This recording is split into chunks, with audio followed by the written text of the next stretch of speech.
आई guess entropy last lecture हुआ था and हमने एंट्रोपी बेसिकली स्टार्ट किया था स्पॉन्टेनियस नॉन स्पॉन्टेनियस प्रोसेस से। हमने कुछ कुछ थर्मोडायनेमिक प्रोसेसेस डेली लाइफ में भी देखे जो स्पॉन्टेनियस है। मैंने बोला था all natural processes are spontaneous, all irreversible processes are also natural, that is spontaneous. याद है पहले तो ये बोला था all spontaneous processes are, all natural processes are spontaneous. फिर मैंने बोला most of the irreversible process जो नेचर में हो रहे हैं वो नेचुरल है, तो इसीलिए सारे इरिवर्सिबल प्रोसेस भी स्पॉन्टेनियस है और कुछ प्रोसेस नॉन स्पॉन्टेनियस थे। स्पॉन्टेनियस मीन्स फास्ट स्लो नहीं है, वो प्रोसेस जो जस्ट इग्निशन देने से स्टार्ट हो जाए और चलता रहे, या फिर विदाउट इग्निशन भी चलता रहे, एक्सटर्नल सपोर्ट कांस्टेंट नहीं देना है, अपने आप हो रहा है bye their own, that is called spontaneous. और नॉन स्पॉन्टेनियस में बोला था जिसके लिए हमें क्या करना पड़ता है, कंटिन्यूअसली एनर्जी देनी पड़ती है।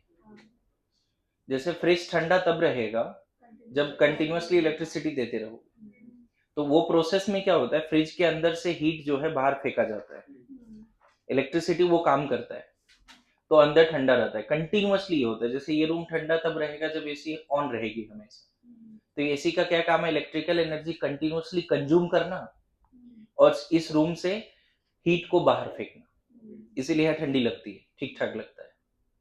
तो ये नॉन स्पॉन्टेनियस है ना। और अगर कोई ऐसा सिस्टम होता कि अपने आप ठंडा कर रहा है, कोई एनर्जी नहीं ले रही, मान लो ऐसा वर्ल्ड में एक एसी बन जाए जो एनर्जी ले ही ना लेकिन रूम ठंडा रखे, कितना मजा आ जाएगा बताओ, इलेक्ट्रिसिटी कंज्यूम भी नहीं हो रहा है कि नहीं। अगर ऐसा ऐसे एक बना दे कोई, इधर लगा दो कहीं भी, अपने आप बाहर अंदर की एनर्जी बाहर कर रहा है ना। और यू नेवर नो कि बन सकता है कभी ना कभी, कुछ तो ऐसा मैकेनिज्म आ सकता है ना जो यहीं के इसी कंडीशन में वो काम कर दे। ये सुनो, जैसे मैं बोलता हूँ melting of ice at room temperature spontaneous है, अपने आप होता है ना, तुम्हें इलेक्ट्रिसिटी नहीं देना है, हीट नहीं देना है कि मेल्ट हो जा, बोलते हैं क्या, लेकिन मेल्ट हो रहा है ना वो, क्योंकि सराउंडिंग से वो थोड़ा बहुत तो एनर्जी ले रहा है। Room temperature 25 degree C, ice 0 degree C पे बनता है, वाटर आइस इक्विलिब्रियम में होता है, यस नो। तो मैंने देखा था बहुत सारे प्रोसेस जो स्पॉन्टेनियस है उसके पीछे क्राइटेरिया क्या है, उसके पीछे ड्राइविंग फोर्स क्या है। तो मिला था most of the process which are spontaneous will be spontaneous in the direction where energy decreases, that is stability। But इसके कुछ एक्सेप्शंस भी आ गए, तीन चार, मतलब कुछ ऐसे प्रोसेस या रिएक्शन थे जो उस डायरेक्शन में अपने आप जा रहे थे जिधर एनर्जी बढ़ रही थी, स्टेबिलिटी कम हो रही थी, और दैट इज शॉकिंग ऑल्सो। सो चीजें क्या हो गई फिर इस तरह से बातें हुई कि अरे यहाँ ड्राइविंग फोर्स क्या है पता तो करें। तो नेचर में एक और ड्राइविंग फोर्स निकल के आया, that is called randomness. Nature में बड़ा इंपॉर्टेंट ड्राइविंग फोर्स है ये रैंडमनेस, है ना। यूनिवर्स में कहीं भी किसी भी लैब में किसी भी जगह पे कोई भी कांड हो रहा है, ठीक है, तो सिर्फ एनर्जी का गेन और लॉस नहीं हो रहा है सिस्टम सराउंडिंग के बीच में, सिस्टम एंड सराउंडिंग के बीच में रैंडमनेस भी बढ़ रहा है और घट रहा है। समझ में आ रहा है क्या बोल रहा हूँ, है ना। तो वहां पे हमने फिर एंट्रोपी बोला, entropy is the thermodynamic parameter which is the measure of degree of randomness और डिसऑर्डरनेस, बोला था ना, है ना। बाद में देखा कि एंट्रोपी स्टेट फंक्शन है, एक्सटेंसिव है, सिस्टम ज्यादा है तो ज्यादा रैंडम है, कम है तो अगर 2 मोल गैस है और 10 मोल गैस है तो रैंडमनेस 10 मोल गैस में ज्यादा होगा, ऐसा बोला जाता है। More quantity more randomness more energy also. Path function है या स्टेट फंक्शन है, तो स्टेट फंक्शन है, it depends only on initial and final. Entropy change in randomness depends only on the initial and final, not on the path taken, है ना। Extensive है, state function है। उसके बाद मैंने बोला किसी सिस्टम का एब्सोल्यूट रैंडमनेस नहीं निकाल सकते, बोला या नहीं। बट ड्यूरिंग ए प्रोसेस, मान लो यहाँ गैसियस सिस्टम है, ठीक है, पिस्टन लगा हुआ है, मान लो पिस्टन है ये, ठीक है, मान लो यहाँ गैसियस सिस्टम है और तुमने यहाँ कोई प्रोसेस किया इसका मतलब, अच्छा मुझे नहीं पता यहाँ रिएक्टिव है नॉन रिएक्टिव है, कोई भी, चलो कोई भी सिस्टम ले लो, solid liquid gas, reactive non reactive कुछ भी ले लो, और यहाँ पे तुमने प्रोसेस या रिएक्शन करा दी, तो बिफोर द प्रोसेस इसकी क्या क्या बात बोल सकते हैं, P1 V1 T1 E1 H1, उसी तरह से बोल सकते हैं S1। इस पूरे सिस्टम की अपनी एक रैंडमनेस होगी, एब्सोल्यूट रैंडमनेस। ना इसका एब्सोल्यूट वैल्यू पता है, ना इसका एब्सोल्यूट वैल्यू पता है, ना ही इसका एब्सोल्यूट वैल्यू पता है, याद है इन सब। और मोल्स मान लेते हैं चलो N1 है। आफ्टर द प्रोसेस पिस्टन ऊपर नीचे गया, कंप्रेशन एक्सपेंशन हुआ, सारे पैरामीटर बदल गए, P2 V2 T2। अगर रिएक्टिव सिस्टम है तो मोल्स भी बदल जाएंगे, इवन हो सकता है फेज भी बदल जाए, पहले सॉलिड है बाद में लिक्विड हो जाए, बदल सकता है ना। फिर क्या हो गया E2H2S2। तो आपको याद होगा कि during the process del E क्या लिखते थे, E2 माइनस E1, और इसको Q प्लस W लिखते थे, इसी को NCV डेल्टा T। लेकिन ध्यान रखना डेल E कभी भी लगा, ये फॉर्मूला कभी भी लगा सकते हो, रिएक्टिव नॉन रिएक्टिव किसी के लिए भी, लेकिन ये फॉर्मूला नॉन रिएक्टिव के लिए लगता है जब मोल्स फिक्स्ड है। नॉन रिएक्टिव आइडियल गैस के लिए फॉर्मूला लगेगा, अरे ऐसा नो। उसी तरह से डेल H क्या लिखते थे, H2 माइनस H1, और ये सॉल्व करके del E plus P2 V2 minus P1 V1 आता था। रिवीजन हो रहा है, समझ में आ रहा है, फॉर्मूला रिवाइज करा रहा हूँ। अच्छा ये कहीं भी लगा सकते थे, रिएक्टिव नॉन रिएक्टिव किसी के लिए भी, लेकिन अगर वहां आइडियल गैस था और कांस्टेंट प्रेशर था तो P डेल्टा V भी लिखते थे। Ideal gas constant pressure P constant, इसी के जगह पे अगर प्रेशर कांस्टेंट है, मोल भी कांस्टेंट है, तो NR डेल्टा T भी लिखते थे। कौन से फॉर्मूला किसके लिए लिख रहे हैं वो क्लाउज के साथ होना चाहिए। ये ideal, real, reactive, non reactive सबके लिए, ये सिर्फ आइडियल के लिए जब कांस्टेंट प्रेशर है, ये भी आइडियल के लिए जब कांस्टेंट प्रेशर है। प्रेशर कांस्टेंट है तो वॉल्यूम चेंज होगा तो टेम्परेचर भी चेंज होगा। प्रेशर कांस्टेंट मतलब चार्ल्स लॉ, प्रेशर कांस्टेंट मतलब V प्रोपोर्शनल टू T। अगर डेल्टा V है तो डेल्टा T भी हो, वॉल्यूम चेंज होगा तो टेम्परेचर भी चेंज होगा। मैंने इसके जगह पे क्या रखा पता है, NRT2, इसके जगह पे NRT1, क्योंकि मोल सेम है, तो वो एक्सप्लेन करने नहीं जा रहा हूं। अच्छा इसी में रिएक्टिव सिस्टम के लिए एक फॉर्मूला आ गया था, ये बहुत इंपॉर्टेंट फॉर्मूला था जिससे हमने थर्मोकेमिस्ट्री में एंट्री मारी थी। अगर रिएक्शन हो रहा है कांस्टेंट टेम्परेचर पर तो del E equal to del H equal to del E plus del NCRT, बहुत इंपॉर्टेंट था। कल के टैब टेस्ट में, परसों के टैब इसमें भी सवाल रहेगा फिर से, और फॉर्मूला याद होना चाहिए, डेल NC सही से निकालना चाहिए, ठीक है। लेकिन अभी फिलहाल के लिए मैं यहाँ क्या बोल रहा हूँ, इस प्रोसेस में डेल्टा S क्या है, S2 माइनस S1 है कि नहीं, इसी पे बात हो रही है। इसको एक तरह से हम लिखते हैं, बाद में इसका एक और फॉर्मूला है ना, ये भी किसी के लिए भी लगा सकते हो, ये भी किसी के लिए भी लगा सकते हो।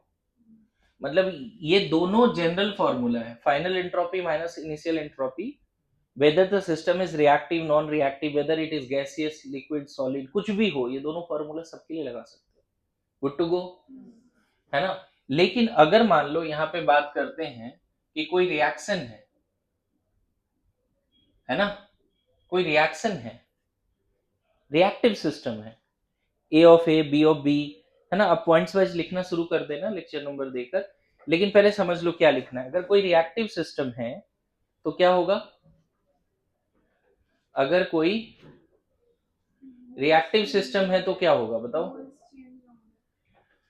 इस केस में ना मान लेते हैं T इक्वल टू 0 पे, ध्यान देना A और B रखा है, ये 0 0 है, T इक्वल टू इन्फिनिटी पे ये 0 0, ये CD बन गया, है ना। तो मैं यहाँ पे बात करूंगा for reactive system. Entropy change कैसे निकालेंगे for reactive system, change in entropy is equal to, देखो, summation of stoichiometric coefficients, entropy of product minus summation of stoichiometric coefficient entropy of reactant, बस इतना सा पार्ट। अच्छी बात, मजेदार बात क्या है, आपको डेटा दिया रहेगा 1 मोल A का रैंडमनेस कितना है, 1 मोल B का रैंडमनेस कितना है, जैसे 1 मोल A का हीट ऑफ कंबशन कितना है दिया होता था, 1 मोल A का हीट ऑफ फॉर्मेशन कितना है दिया होता था कि नहीं, 1 मोल A का बॉन्ड एनर्जी कितना है वो दिया होता था। तो क्वेश्चन में दिया रहेगा पर मोल ABCD एंट्रोपी दिया रहेगा, और बोलेगा ये रिएक्शन जब ये कांड हुआ तब एंट्रोपी चेंज किया है फॉर द रिएक्शन, तो आपको क्या फॉर्मूला लगाना है, समय stoichiometric coefficient entropy of product minus stoichiometric coefficient entropy of reactant. Clear है? मैं क्वेश्चन के थ्रू करवाता हूं, लिखो। देखो ये डेफिनेशन तो बड़ा इंपॉर्टेंट है। It is entropy change is defined as heat absorbed by the temperature at which it is done. Ratio of heat absorbed, मैंने लास्ट क्लास जाते हुए बोला था कि एंट्रोपी बढ़ने और घटने का रीजन सिर्फ हीट नहीं है, बहुत तरह के रीजन होते हैं, जिसमें से वन ऑफ द फॉर्मूला है आपके पास, जैसे वर्क डन का फॉर्मूला है, उसी तरह आप आज के बाद डेल एस का फॉर्मूला याद रखना है। ठीक है, यहाँ तक समझ गए? बोलो। अब देखो, अगर मान लो एक छोटा सा क्वेश्चन दे दें कि मान लो ये रिएक्शन हो रहा है, फॉर रिएक्शन है ना, H2 plus Cl2 gives to HCl, sorry, है ना, find delta S of reaction if, है ना, entropy of H2 Cl2 and HCl are 20, 30 and 100, है ना, केल्विन, सॉरी, जूल पर केल्विन। एंट्रोपी का यूनिट क्या होगा अगर कोई बोले तो? हीट बाय टेम्परेचर है ना, हीट का एनर्जी रिस्पेक्टिवली। एकदम सिंपल सा सवाल दे दिया। एंट्रोपी चेंज इस प्रोसेस में बताना है। इधर 10 लिख लो ज्यादा सही, चलो 100 मत लिखो। क्या है? 20, 30 एंड 10। तो बताओ कैसे फॉर्मूला होगा?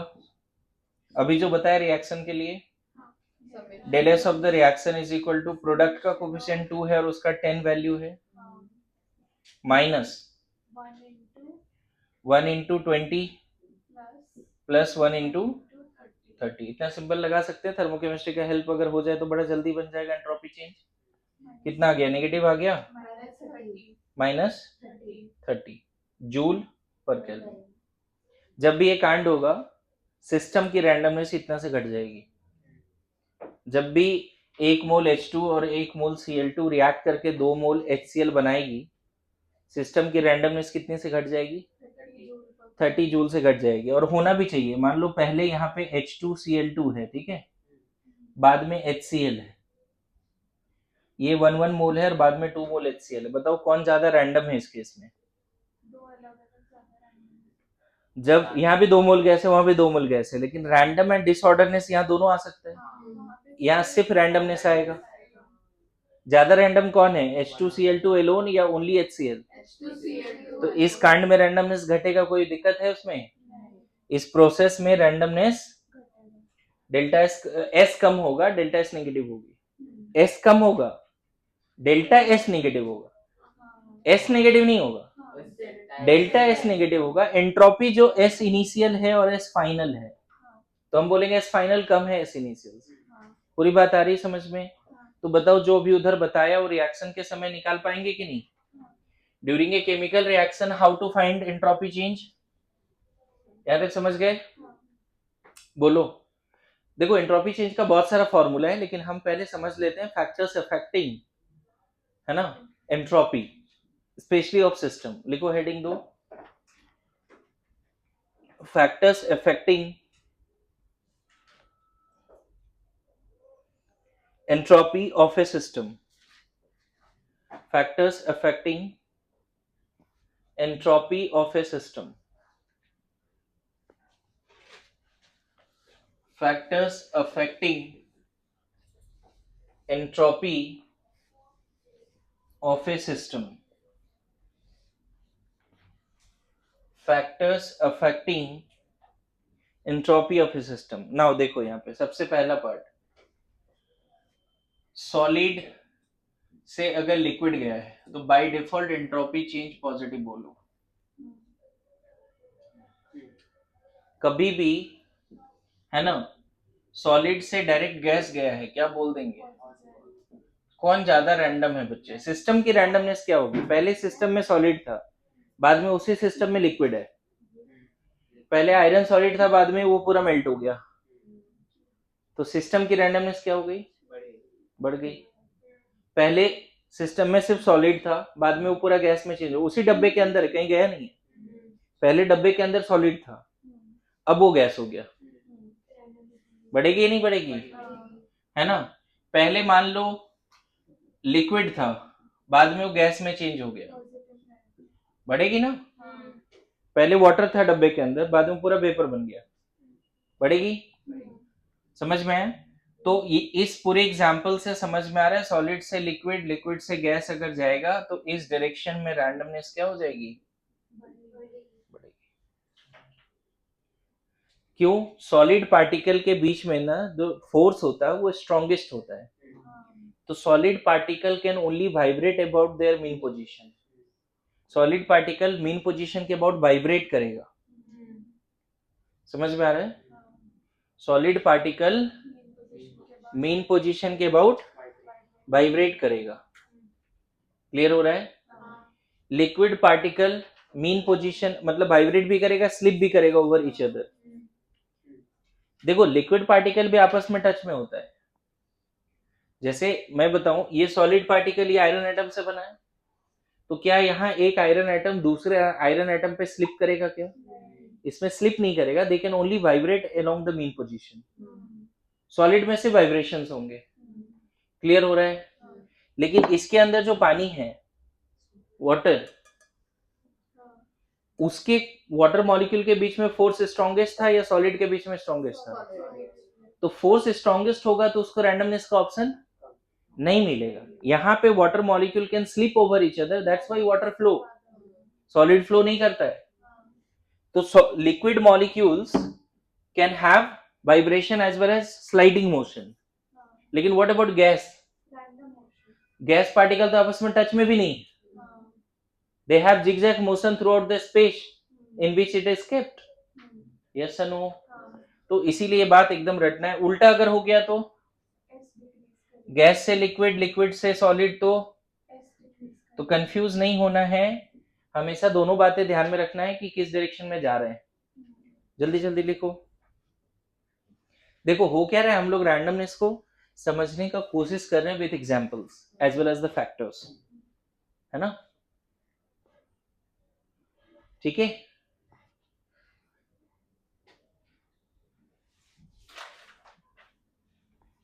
यहां तक समझ गए।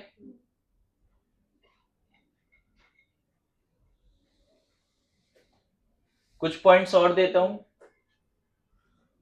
अगर मान लो मैं बोल रहा हूं सॉलिड को लिक्विड में डिसॉल्व कर दिया, सॉल्यूशन बन गई, इस प्रोसेस में रैंडमनेस बढ़ेगा घटेगा। सॉलिड को लिक्विड में डिसॉल्व कर दिया और लिक्विड सॉल्यूशन बन गया, सॉलिड सॉल्यूशन नहीं बना, लिक्विड सॉल्यूशन बना, बढ़ जाएगी। Delta S positive and S increases. जैसे NaCl को पानी में डाल दो तो एक एक Na प्लस और Cl माइनस पानी के अंदर ज्यादा रैंडम है या इंडिविजुअली सॉलिड फॉर्म में, पानी के अंदर ज्यादा है ना। घर पे टेबल सॉल्ट रखा है एक जार में, वहां पे वो ज्यादा रैंडम है या उसको उठा के तुमने डाल दिया वाटर में, क्योंकि वहां पे इंडिविजुअल पार्टिकल घूमने लगेगा। अरे ऐसा नो, पता है एक टाइनीस्ट क्रिस्टल NaCl का जो आंख से दिख रहा है आपको, उसको पानी में डालो, पानी के अंदर दिखेगा वो क्या, ऐसे दिख रहा है, सॉलिड फॉर्म में दिखता है, लेकिन पानी के अंदर क्यों नहीं दिख रहा है। मतलब एक छोटे से क्रिस्टल में लैक्स ऑफ Na प्लस और Cl माइनस था, पानी के अंदर गया और सब सेपरेट हो गया, समझ गए। तो ज्यादा उसको जिगजैग मोशन कहाँ मिला, पानी के अंदर। तो ध्यान रखना ऐसा होता है, ठीक है। नॉट ओनली दिस, अगर दो लिक्विड को ऐड कर दिया और लिक्विड सॉल्यूशन ही बना तब भी डेल्टा एस पॉजिटिव होगा। अब कैसे, दो लिक्विड को ऐड कर रहे हो, मैं बोल रहा हूँ सोल्यूशन ज्यादा रैंडम है, क्यों, अच्छा दो अलग अलग लिक्विड से डिसऑर्डरनेस का फैक्टर आ गया। वेरी गुड, है ना, समझ में आ रहा है। जैसे एक एग्जांपल देता हूँ, मान लेते हैं एक कंटेनर है, उसके अंदर है ना, मान लेते हैं वाटर है और सपोज अल्कोहल है, और इसको आपस में रख दिया, एक बड़े से जार में दोनों को मिला दिया, बोलो क्या लगता है इन दोनों का कंबाइंड एंट्रोपी क्या है, SI, और यहाँ जब दोनों साथ में SF, क्या लगता है ज्यादा होगा। यहाँ पे मान लो A है, यहाँ B है, और यहाँ AB साथ में, तो इन दोनों का इंडिविजुअल सिर्फ रैंडम था, और साथ में रैंडमनेस भी डिसऑर्डरनेस भी है। अरे ये सुनो, समझ में? सॉल्यूशंस का रैंडमनेस ज्यादा होगा with respect to their pure components. Solution का रैंडमनेस ज्यादा होगा with respect to their pure components. बोलो आ रहा है समझ में? पक्का है ना? इवन अगर दो गैस मिला रहे हैं तो भी गैसियस सॉल्यूशन, यहां भी सेम बातें बोल सकते हैं बच्चे। इंडिविजुअल गैस ज्यादा रैंडम है या मिक्सचर? इंडिविजुअल गैस ज्यादा रैंडम है या मिक्सचर है कि नहीं? अरे मिक्स हो गए तो रैंडमनेस क्या हो गई? नॉन रिएक्टिव का बातें हो रही है, मिक्सचर बात हो रहा है ना, रिएक्शन नहीं हो रही। वही बोल रहा हूँ, तो मिक्सचर बना ही नहीं ना फिर। तो कुछ नहीं, वहां पे नहीं बोल सकते। कभी भी दोनों देखो, कोई रिएक्शन भी नहीं हो रहा है, दोनों लिक्विड के बीच में कोई रिएक्शन भी नहीं, मिक्सचर है, वो कंपाउंड नहीं बना रहा है A और B लिक्विड मिलके, है ना? सॉलिड लिक्विड के जा रिएक्ट नहीं कर रहा है, बस डिसॉल्व हो रहा है। समझ में आया? पानी में ग्लूकोज डालते तो कोई नया कंपाउंड मिल जाता है क्या? सोल्यूशन मिलता है। पानी में NaCl डालते तो नया कंपाउंड मिलता है नहीं। तो we are talking about mixture, और सॉलिड फेज अब रहा ही नहीं, देखो ना, तो रैंडमनेस तो ऐसे भी बढ़ेगा। पहले वाला कंसेप्ट लगाओ, सॉलिड से लिक्विड ही बन रहा है ना एक तरह से, सॉलिड लिक्विड में जा रहा है, तो रैंडमनेस क्या हो गई? बढ़ गई। दो गैस मिक्स होगा तो भी रैंडमनेस क्या होगा? ये वाला केस में देखो, ऐसा एग्जांपल दिया था आपको उस दिन कि मान लो ऐसा यहाँ पे गैस 1 है और यहाँ गैस 2 है, ठीक है? इन दोनों का इनिशियल रैंडमनेस SI है। फाइनली तुमने बीच में क्या किया? एक पार्टीशन बना दिया, ठीक है? तो अब इधर भी AB है और इधर भी AB है। अब इसका SF है, कौन ज्यादा रैंडम है? दोनों इंडिविजुअल अलग रखा हुआ तब ज्यादा रैंडम है या साथ में ज्यादा रैंडम? क्लियर है? इसीलिए गैस जब डिसॉल्व होकर मिक्सचर बनाता है, गैसेस मिक्सचर, तो रैंडमनेस बढ़ जाती है। Good to go? पक्का? आपके सवाल ऐसे ही रहेंगे, चार ऑप्शन रहेगा और उसमें पूछा जाएगा कि बताइए कौन से ऑप्शन में रैंडमनेस बढ़ रहा है, कौन से ऑप्शन में रैंडमनेस बढ़ रहा है, घट रहा है। ये आएगा नेक्स्ट टेस्ट में, जब भी नेक्स्ट टेस्ट है टाइप टेस्ट में, उसमें भी ऐसा सवाल होगा, कौन सा प्रोसेस में रैंडमनेस बढ़ रहा है, कौन से में घट रहा है। Good to go? ठीक है, लिख लिया क्या सबने? फटाफट लिखिए। दो लिक्विड भी अलग अलग है तो लेस रैंडम है। इन दोनों जगह पे S फाइनल ज्यादा है किससे? यहां पर भी S फाइनल ज्यादा है। समझ में आया? देखो क्वेश्चन बड़ा ध्यान से पढ़ना, रैंडमनेस बढ़ रहा है घट रहा है ये पूछ रहा है, या फिर ये पूछ रहा है डेल्टा S पॉजिटिव है या नेगेटिव है। दोनों मोरलेस सेम ही है, लेकिन क्वेश्चन पढ़ के बोलना। डेल्टा S का साइन पूछ रहा है तो वो पॉजिटिव तब होगा जब रैंडमनेस बढ़ेगी। डेल्टा S का साइन नेगेटिव कब होगा? जब S फाइनल कम होगा S इनिशियल से। कॉमन सेंस है कि नहीं? अब बात करते हैं, कितने पॉइंट हो गए? 6 5 कितने? 7 for reactive system. Reactive system में अगर आपसे पूछा जाए रैंडमनेस बढ़ेगा या घटेगा, तो एक कॉमन सेंस बता देता हूं, आप खुद बोलना। जैसे मान लो कैल्शियम कार्बोनेट सॉलिड से calcium oxide solid and CO2 बन रहा है, ठीक है? N2 3H2 से अमोनिया बन रहा है, सब गैस है, ठीक है? आपको ऐसे रिएक्शंस दिया रहेंगे और आपको कैलकुलेट करने के लिए तो डेटा भी देगा, जैसा एक क्वेश्चन किया था अभी।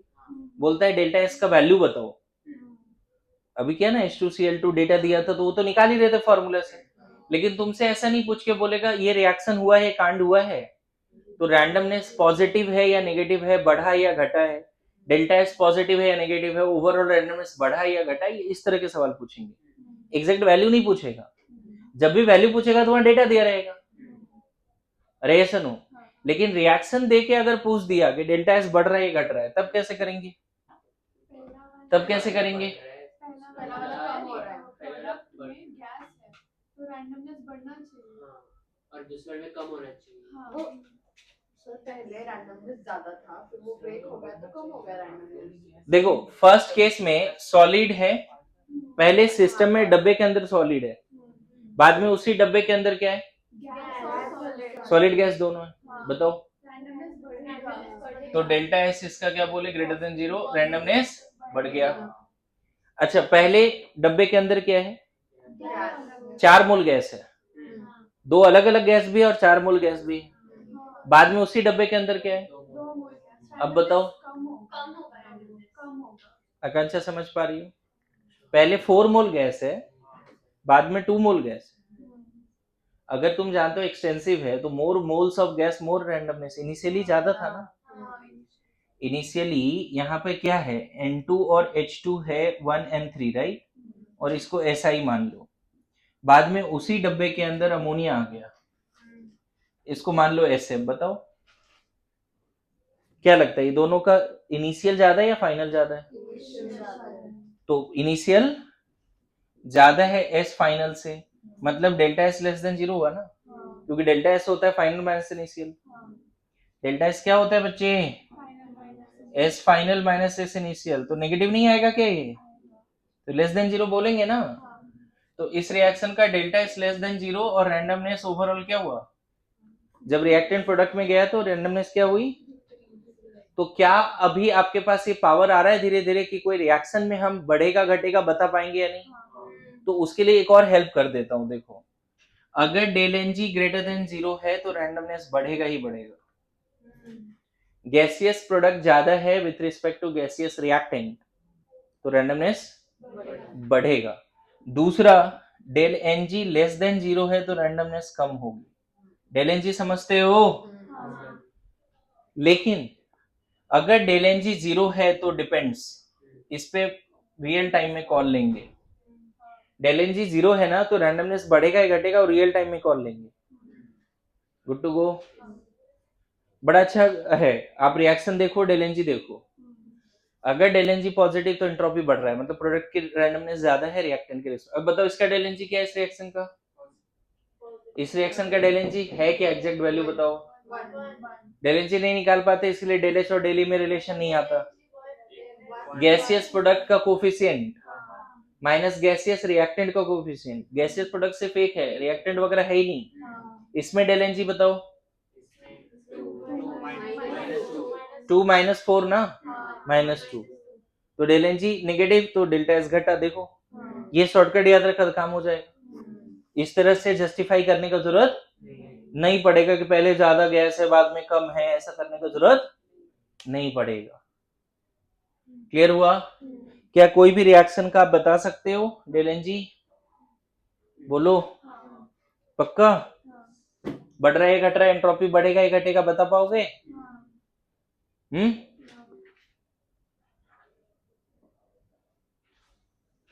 लिखो लिखो जल्दी लिखो।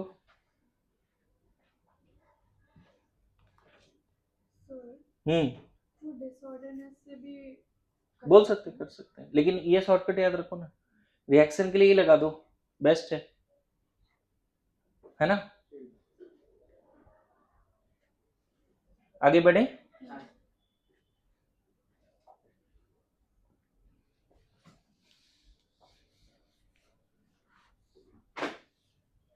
जैसे बताओ सी सॉलिड प्लस O2 CO2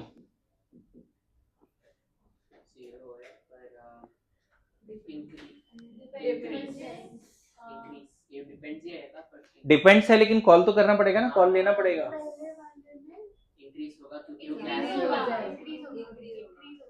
पहले डब्बे के अंदर सॉलिड और गैस है, बाद में सिर्फ गैस है, तो डेल्टा एस क्या हो जाएगी?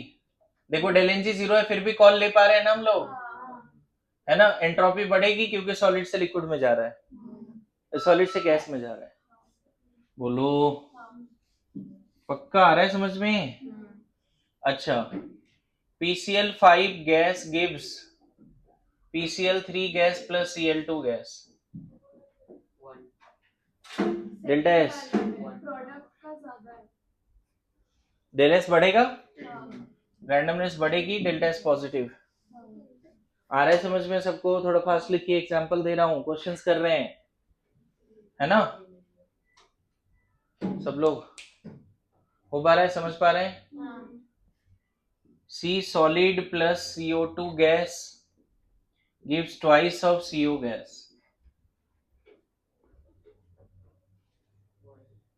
वन इंक्रीज पॉजिटिव है। इतना सोचने की जरूरत नहीं, सॉलिड है तो सॉलिड से गैस जा रहा है ना, बढ़ जाएगा। क्या रिएक्टिव सिस्टम में इजी है, बहुत डिफिकल्ट नहीं है क्या?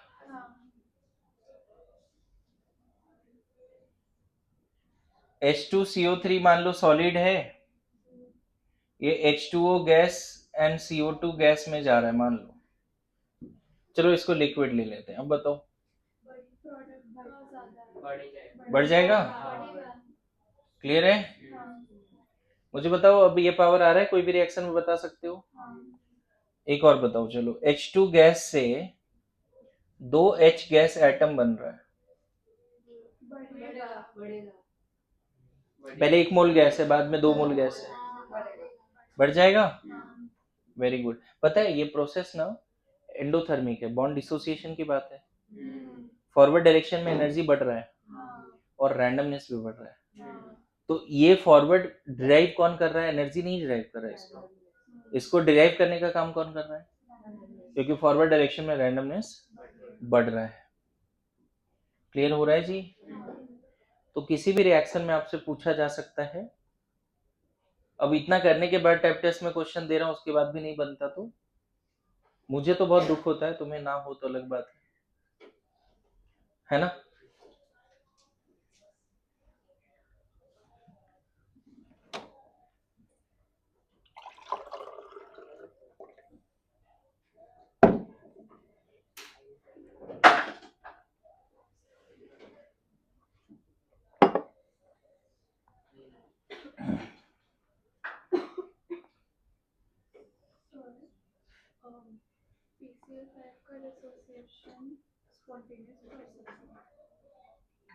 नहीं देखो, प्रोसेस स्पॉन्टेनियस है या नहीं है वो तो हम दोनों क्राइटेरिया के रिजल्टेंट पे डिसाइड करते हैं। अगर एनर्जी क्राइटेरिया लेंगे तो नहीं होना चाहिए, क्योंकि एंडोथर्मिक है। एंडोथर्मिक है ना, कोई चीज टूट रहा है तो एनर्जी देनी पड़ेगी ना।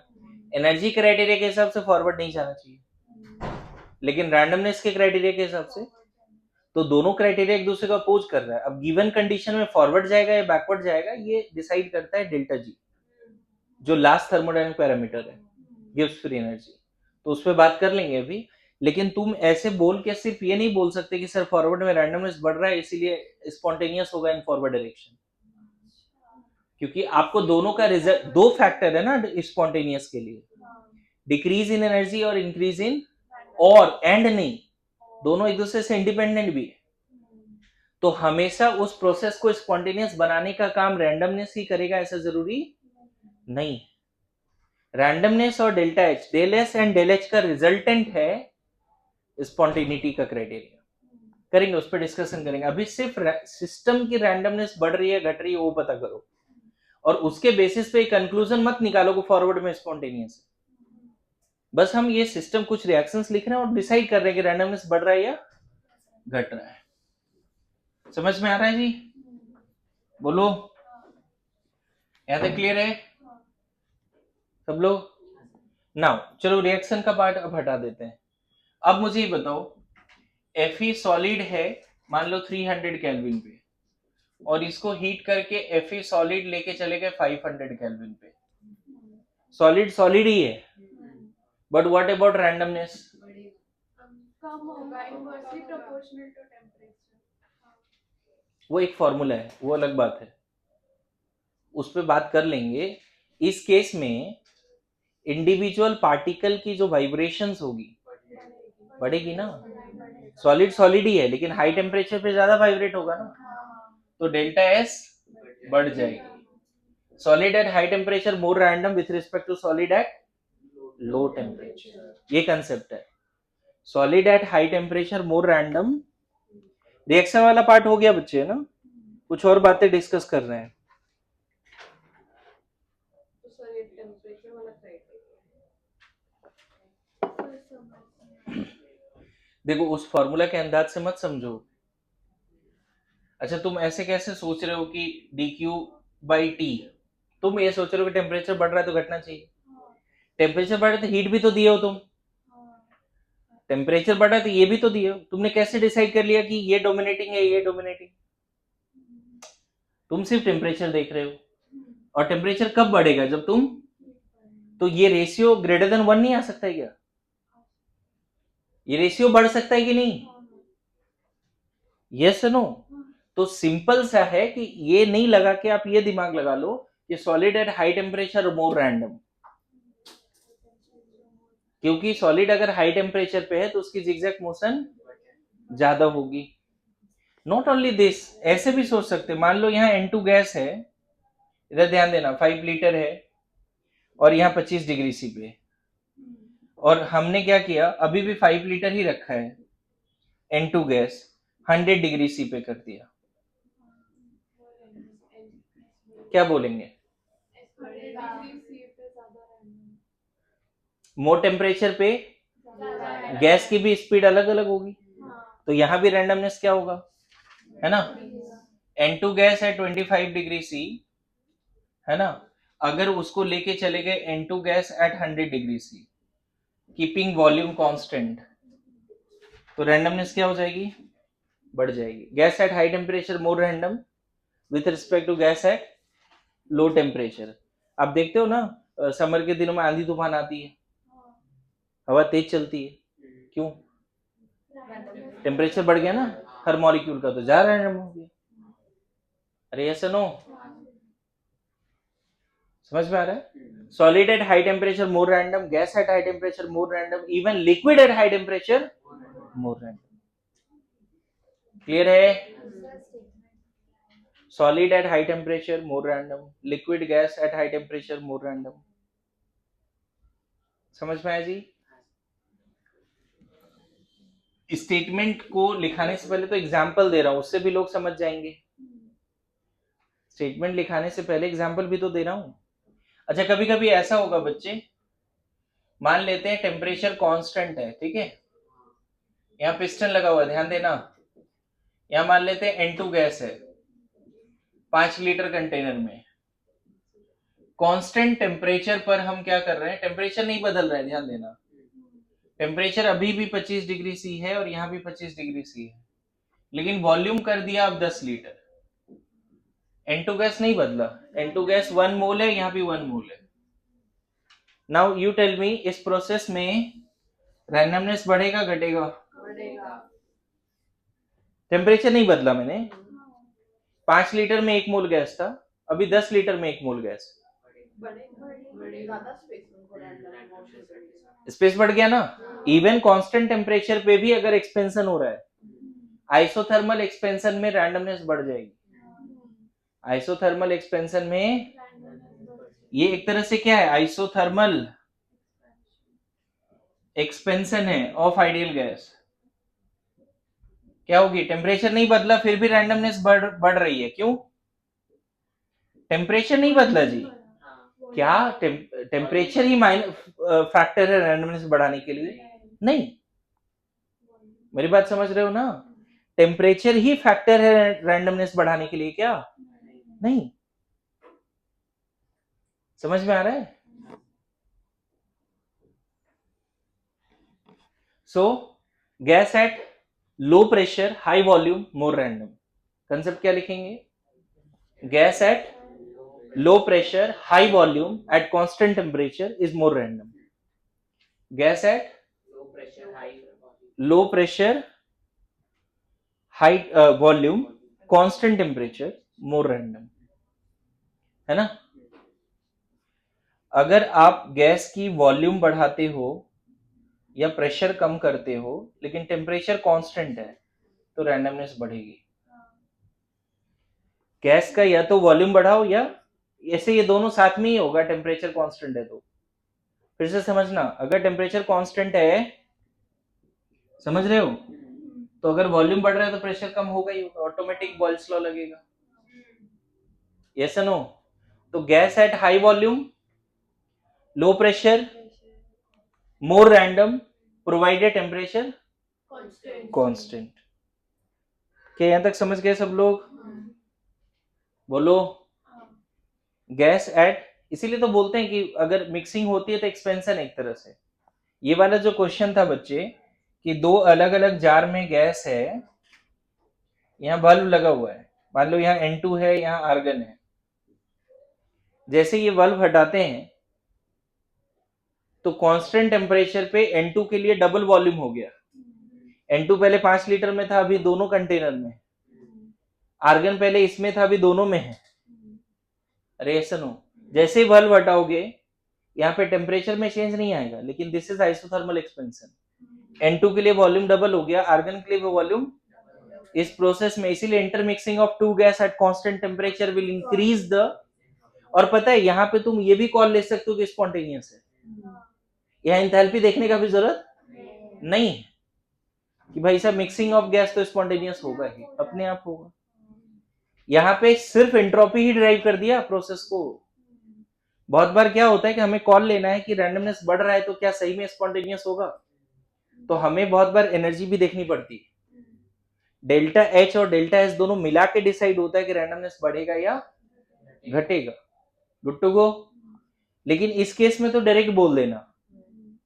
तुम बताओ, अगर इसको हटा दिया तो N2 मना कर देगा उधर जाने से, अपने आप जाएगा, तुम उसको बोलोगे चल उधर जाए, ऐसे बोलेगा? अपने आप होगा ना, तो स्पॉन्टेनियस प्रोसेस है। और यहाँ रैंडमनेस ड्राइविंग फैक्टर है। क्लियर हुआ? बोलो। अब मुझे बताओ, कुछ चीजें और डिस्कस करता हूं।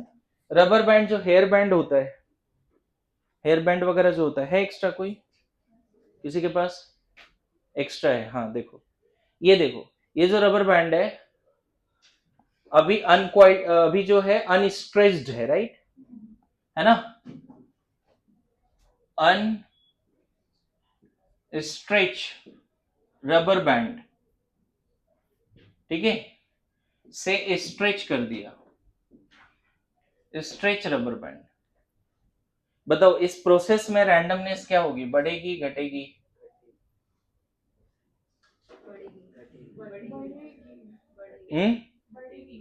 देखो ये ना स्ट्रेच रबर बैंड है और इसको ऐसे स्ट्रेच कर दिया। दोनों सिचुएशन समझना। मुझे स्पॉन्टेनियस नॉन स्पॉन्टेनियस मत बताओ, मुझे बस बताओ कि ऐसे में ऐसे ले जाने से रैंडमनेस बढ़ा है या घटा है? बढ़ा है। देखो जो अनस्ट्रेच रबर बैंड होती है ना, वो जम्बल्ड होता है, क्वाइल्ड होता है, उसकी जो पॉलीमेरिक फॉर्म्स होती है वो रैंडमली अरेंज्ड होती है, और जब आप स्ट्रेच करते हो तो वो ऑर्डर में अरेंज हो जाती है।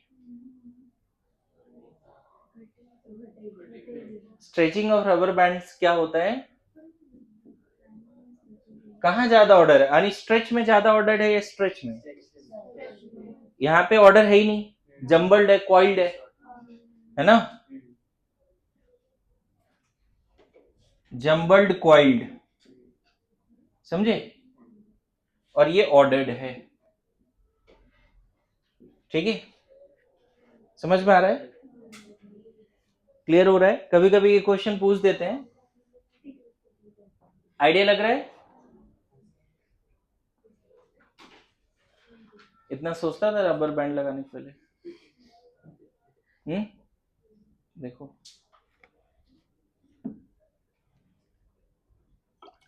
एनर्जी का क्या होगा इसमें? एनर्जी का क्या होगा?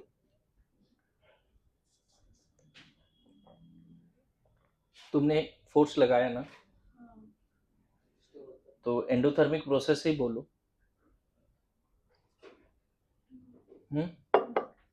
वो तो देखते हो को होल्ड करके रखते हैं तब तक वो रहता है, मैं ये नहीं बोल रहा हूँ ये स्पॉन्टेनियस है, अपने आप स्ट्रेच हो जाएगा क्या? नहीं। फोर्स लगा के रखो तब तक स्ट्रेच रहेगा, है ना? लेकिन रैंडमनेस के बारे में हम कॉल ले सकते हैं। क्लियर है? Unstretched rubber band will have coiled jumbled polymeric threads, जो उसके थ्रेड्स हैं, पॉलीमर्स हैं, वो ज्वाइल्ड है, कॉइल्ड है, जम्बल्ड है, लेकिन स्ट्रेच करने से क्या हो गया? ऑर्डर में आ गया।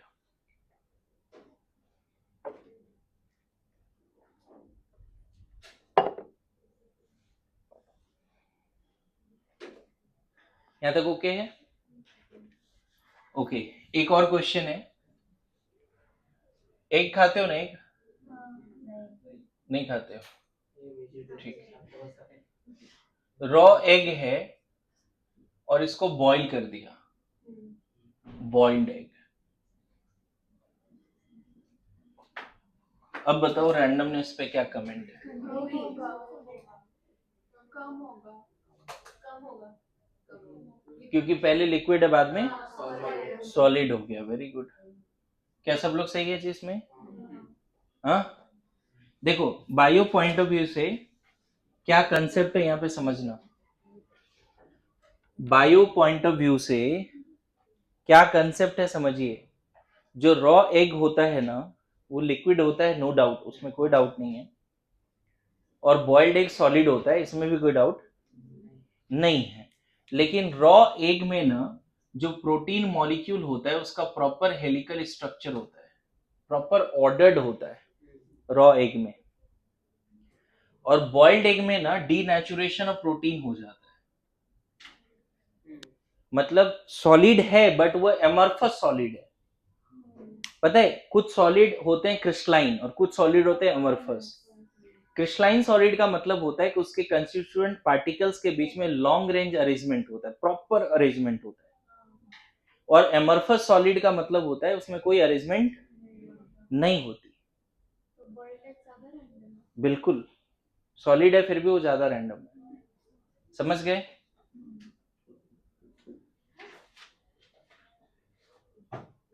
रॉ एग में लिक्विड होता है, उसमें डाउट तो नहीं है, लेकिन उसमें जो प्रोटीन मॉलिक्यूल्स है, जो व्हाइट और येलो पार्ट है, वो प्रॉपर ऑर्डर्ड है, एक्सट्रीम ऑर्डर है, वहां पे एक्सट्रीम ऑर्डर है। But what about boiled egg?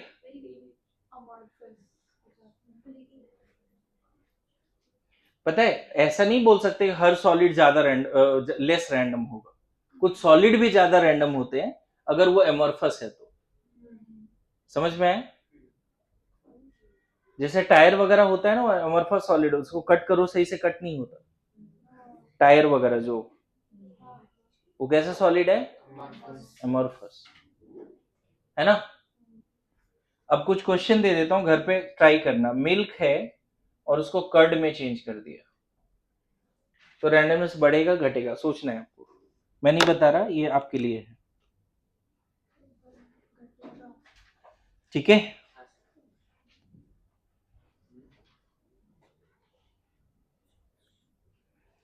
लिख लो फटाफट लिखो। कुछ पॉइंट्स और बता देता हूं, कुछ इंपॉर्टेंट पॉइंट्स है।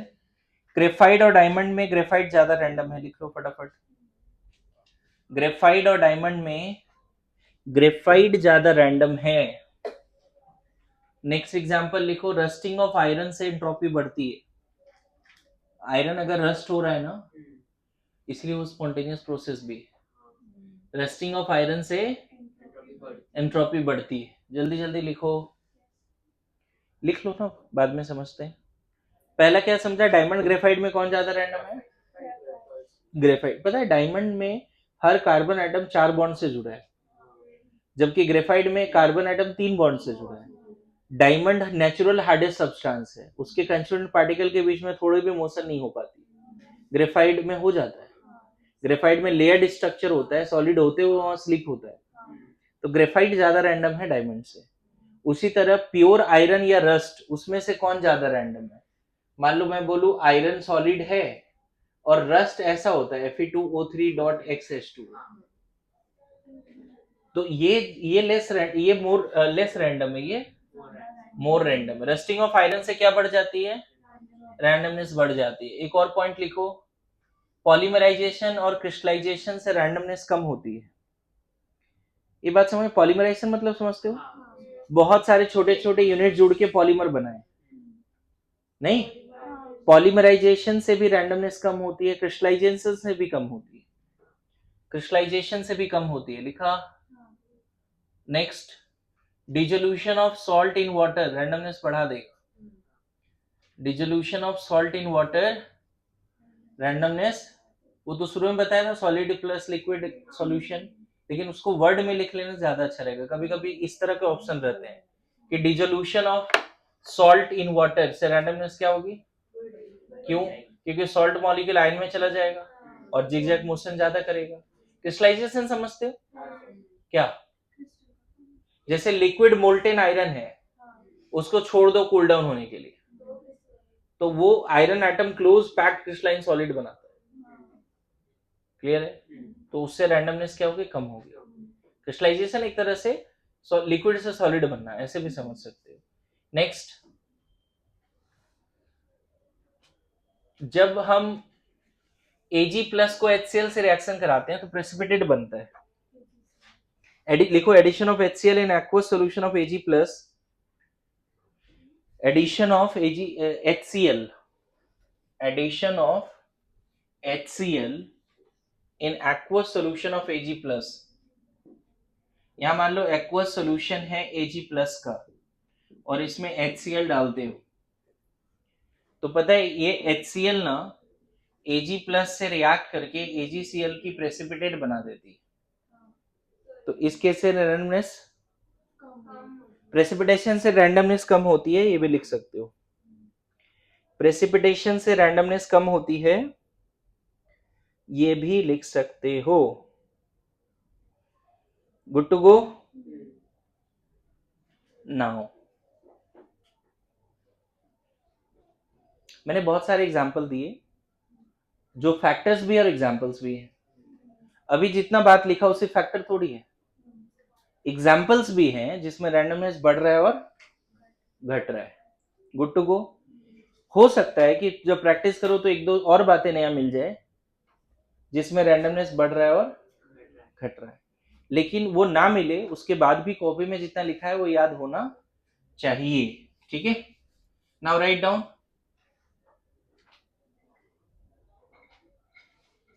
Formula to calculate entropy, formula to calculate entropy change, formula to calculate entropy change in different processes or reaction. Formula to calculate entropy change in different processes or reaction.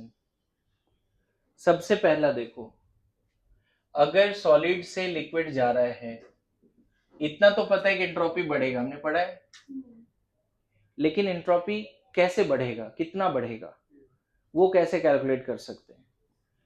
तो आपको पता है कि entropy change का एक formula तो हमारे पास है, dq रिवर्सिबल बाई t है। बोलो, मतलब पहला हो गया during fusion, during fusion first ये है, फ्यूजन के समय एंट्रोपी बढ़ती है, ये तो हमने पढ़ लिया, लेकिन किस अंदाज में बढ़ेगी वो बोलेगा, न्यूमेरिकल करो, सॉल्व करो कि एंट्रोपी कितने से बढ़ा। समझ में? अभी क्या पढ़ रहे थे? एंट्रोपी बढ़ेगा या नहीं बढ़ेगा, ये पढ़ रहे थे। अब हम कैलकुलेट कर रहे हैं अगर बढ़ रहा है तो कितने से बढ़ रहा है। तो मुझे बताओ, सॉलिड से लिक्विड जाएगा तो एंट्रोपी बढ़ेगी। एंट्रोपी का कोई नहीं फॉर्मूला, तो एक तो पता ही है हमें, dq reversible by t integral. अच्छा बताओ, फेज चेंज के समय टेम्परेचर कांस्टेंट होता है या नहीं होता है? फेज चेंज के समय टेम्परेचर कांस्टेंट होता है या नहीं होता है? भाई साहब, phase change constant temperature process है। फेज जब तक सॉलिड लिक्विड में नहीं जाएगा टेम्परेचर नहीं बदलेगी, पूरा मेल्ट हो जाए ना उसके बाद फिर हीटिंग कंटिन्यू रखोगे तो टेम्परेचर बढ़ेगा। जैसे आइस जो है ना 0 डिग्री सी पे मान लो 10 kg आइस है और वो मेल्ट करना शुरू हुआ, सिस्टम के टेम्परेचर बदलेगा ही नहीं जब तक तुम पूरा आइस मेल्ट ना हो जाए। तुम हीट कर रहे हो फिर भी टेम्परेचर नहीं बदलेगा। चूल्हे पे 10 kg आइस रख दो, चूल्हे पे अंदर से हीट आ रहा है, थर्मोमीटर लगा के रखना, 0 डिग्री सी शो करेगा जब तक अंदर आइस है। पूरा आइस मेल्ट हो गया, पूरा लिक्विड हो गया, तो अब हीटिंग ऑफ लिक्विड है ना वो, अब टेम्परेचर थर्मोमीटर रीडिंग शो करेगा कि बढ़ रहा है। समझ में आ रहा है? Phase change is a constant temperature process, isothermal process. अब बताओ, पूरा 1 मोल सॉलिड से लिक्विड बन जाए, उसके लिए जो हीट चाहिए, that is called delta H fusion. अगर थर्मोकेमिस्ट्री सही से पढ़ोगे तब यही बोलेंगे। तो this is the formula of entropy change during fusion. 1 mole solid का हीट ऑफ फ्यूजन रख दो, और नीचे जिस टेम्परेचर पे फ्यूज हो रहा है, दैट इज मेल्टिंग पॉइंट रख दो। क्लियर है? अरे यस नो? अगर तुमसे ये क्वेश्चन पूछे, calculate del S when 1 gram of ice is melted, given है latent heat of fusion of H2O solid 300 kilo joule पर मोल है। क्वेश्चन यही है। क्वेश्चन क्या दिया? बोल रहा डेल एस बताइए जब 1 ग्राम आइस मेल्ट हो जाता है, व्हेन 1 ग्राम आइस मेल्टेड, तब एंट्रोपी चेंज बढ़ेगा घटेगा, पहले ये तो डिसाइड करें। ओए जरा ध्यान दे, रिमोट दे दो जिसको। जब 1 ग्राम आइस मेल्ट हो जाएगा तो टेम्परेचर बढ़ेगा या घटेगा? इधर ध्यान दो फलक। जब 1 ग्राम आइस मेल्ट हो जाएगा तो पहले ये बताओ, टेम्परेचर में चेंज आएगी क्या? मेल्टिंग के समय चेंज नहीं है। दूसरा, जब आइस मेल्ट हो जाएगा 1 ग्राम, तो रैंडमनेस बढ़ेगा या घटेगा? बढ़ेगा। इसमें कोई डाउट है? नहीं। कितने से बढ़ेगा? तो अब देखो, यहां जो डेटा दिया है समझना, सॉल्यूशन कैसे होगा। यहां पे बोल रहा है 300 किलो जूल पर मोल चाहिए, मतलब 18 ग्राम आइस के लिए इतना एनर्जी चाहिए। 18 ग्राम आइस के लिए। तो पहले मैं डेल एस फ्यूजन निकाल लेता हूं। कितना? 1 ग्राम नहीं, पहले पूरा का निकाल लेते हैं ना। इतना केल्विन है पर मोल डिवाइड बाय मेल्टिंग पॉइंट ना, तो 273। अरे यार, आइस की मेल्टिंग पॉइंट क्या होगी? 0 डिग्री से 27। लेकिन ध्यान रखना, ये जो आया सॉल्व करके, वो कितना है? 300 बाई 273 किलो जूल पर मोल पर केल्विन। लेकिन तुमसे डेल्टा एस 1 मोल आइस का तो नहीं पूछा था ना, तुमसे 1 ग्राम का पूछा था। तुमने 18 ग्राम लिक्विड सॉलिड से लिक्विड बनाने का एंट्रोपी चेंज निकाल लिया, पर ग्राम कैसे निकालोगे? ये क्वेश्चन। यहां देखो, अगर आपने सही में थर्मोकेमिस्ट्री से पढ़ा है तो इसका मीनिंग समझ में आ रहा है कि 300 किलो जूल पर मोल का मतलब है 18 ग्राम आइस से लिक्विड बनाना। लेकिन तुमसे 18 ग्राम आइस की एंट्रोपी चेंज नहीं पूछी गई। 1 ग्राम आइस जब मेल्ट हुआ, यही तो थर्मोकेमिस्ट्री का पार्ट है ना, जो पार्ट मैंने 4 अच्छे से पढ़ा के फिर होमवर्क दिए ना आपको, heat of fusion, sublimation, vaporization, सब करना है। क्वेश्चन देखो कितना इजी है। यही फॉर्मूला लग रहा है। Phase change constant temperature process है, इंटीग्रल से बाहर आ गया टेम्परेचर। अब इंटीग्रेट करके डेल क्यू रिवर्सिबल इंटीग्रेशन 1 मोल सॉलिड के लिए क्या निकालोगे?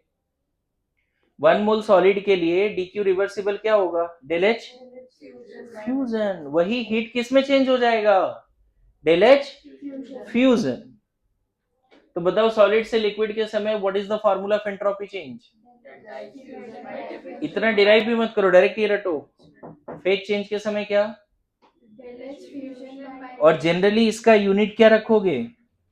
किलो जूल पर मोल पर केल्विन, या किलो कैलोरी पर मोल पर केल्विन, या हो सकता है जूल पर मोल पर केल्विन हो। नीचे टेम्परेचर है, और एंथैल्पी जो डिफाइन होती है पर मोल ऑफ डिफाइन होती है, पर मोल सॉलिड से लिक्विड बनाओ। एंथैल्पी ऑफ फ्यूजन का डेफिनेशन याद करो, जो 20 डेफिनेशन बोला था।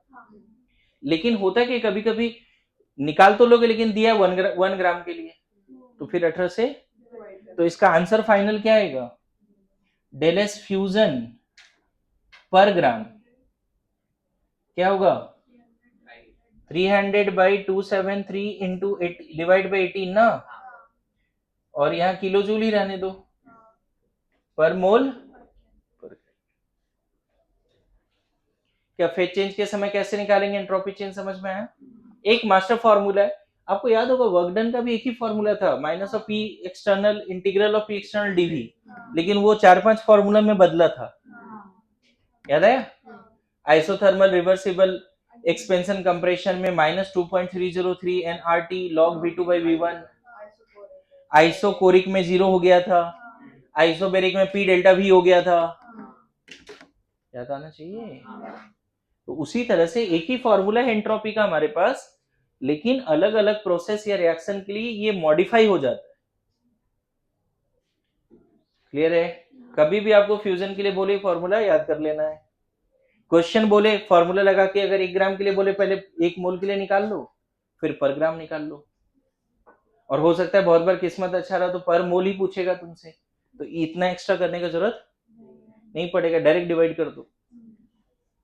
समझ में आ रहा है। नाउ ड्यूरिंग वेपराइजेशन बताओ क्या होगा, अब तो लॉजिक लग गया होगा, है ना। ड्यूरिंग वेपराइजेशन मान लो लिक्विड से गैस जा रहा है, डेल्टा एस हम डायरेक्ट लिख देता हूं, देखो del H vaporization by temperature that is boiling point, direct लिख सकते हो। ये तो पता है बढ़ेगा, लेकिन एग्जैक्ट फॉर्मूला पूछ लिया कितने से बढ़ेगा, ये तो पता है बढ़ेगा लेकिन कितने से बढ़ेगा, ये पूछा जा सकता है आपसे।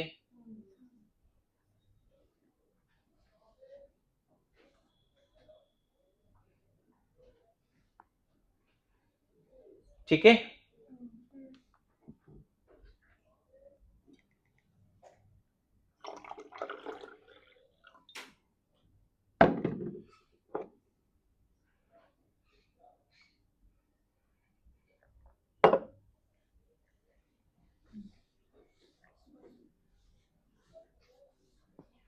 अच्छा ये बताओ third, during sublimation,